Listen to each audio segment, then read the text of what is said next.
You believe that they're aware of this, that they can't survive past 2050, 2070, right. Whatever it is? I think that's what's been driving them, because 2022 was the last year where they had a sufficient number of people in their 20s to even attempt this. So from my point of view, not only did the war always have to happen, it always had to happen by now. Jesus. Now, is this just because of the nature of a dictatorship that's run by someone like Putin, that it's just completely mismanaged because he's just dominated the power structure and made sure that everybody falls in line with his ideology and his reign? Like, what caused all this to be so poorly managed? Well, Russia has always been poorly managed and authoritarian, but under Putin, it's taken a much darker turn because of the nature of the end of the Cold War. If you remember back to 1982, there was a coup in the Soviet Union. And Chernomyrdin and Andropov and Gorbachev were FSB, well, then KGB agents who basically overthrew the old system of Brezhnev and took over and because they're the only ones who really had a full understanding of what was going on. They controlled the information. They were not able to save the system, and so it broke. And Putin is the successor to that legacy because he was also in the KGB. And we're now in an environment that between the terminal demographic structure of the Soviet/Russian system and Putin's personal paranoia, so he's gone through and purged what was left of the KGB, FSB, of anyone who has personal ambitions to succeed him. We're left with an entire political elite of only about 130 people. And Putin has removed anyone who has leadership ambitions. Oh, geez. Now, they all see the world the same way. They all kind of agree with Putin on what's at stake here. But it does mean that when this generation is gone, this is it. This is all the leadership talent that the country has. So because of his sort of top-down approach, he's eliminated all the possibility of future leaders in some way. Even if Russia did have a replacement generation coming up, and it doesn't, he's taken steps to make sure that they can't challenge him. And so any sort of leadership talent has left or been killed. What did they hope happens? And when everything's going so poorly, like, what do we know about how they're assessing things? Well, they're obviously not thrilled with the way the things are. They're using one bit of propaganda after another to justify it, saying that, we're fighting all of NATO, or demons are involved. That was my personal favorite. Demons? Oh, yeah. When it came to the Kherson offensive and it became clear that there was more going on than just NATO weapons, the Ukrainians actually knew what they were doing. They changed the line from that these are all Nazis to these are actually gay demons. Gay? Gay demons, yes. What? Yeah, Russian propaganda is a hoot. Please explain the gay demons. Oh, I don't know if I can explain it. I'm just saying that this is the official line right now, is that we have homosexual demons fighting us in Ukraine. But why gay demons? Like, is there a mythology to that? Not really. The guy who's in charge of the Orthodox Church is a Putin crony. Kirill is his name. He's kind of like the Eastern Orthodox Pope, if you will. And he has been a partner with organized crime and with Putin since the beginning. And so he is coming up with ever more creative approaches to the propaganda. And so this is a way of, how can I say this without pissing off half of the people listening?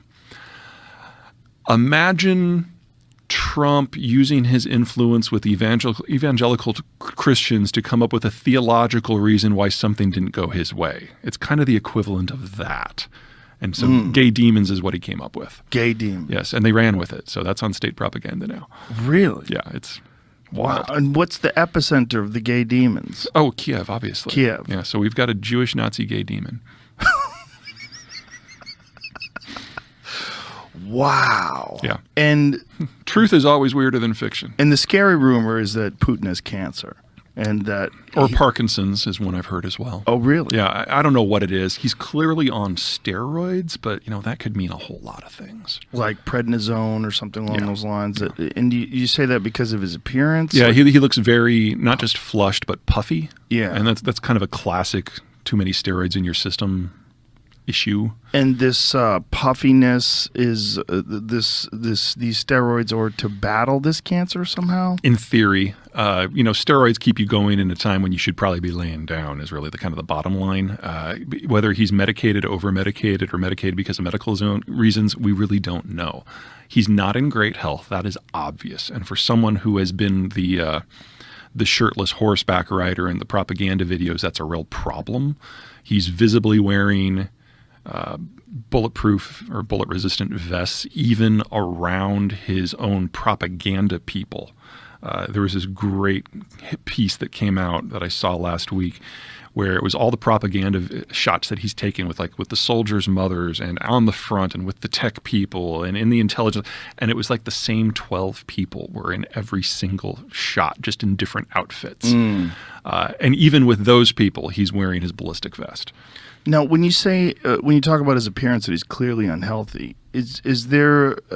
Can you demonstrate that? Are there images that show him a couple of years ago versus now, where you could see his appearance? Yeah, it's not much of a reach. Like I said, he likes to pose shirtless on horseback to show how virile he is. He didn't look good on shirtless on a horseback. Yeah, I know. You got to look at it from the Russian point of view. I mean, the standards are a little different. Are they? Oh yeah, and he's got the shakes.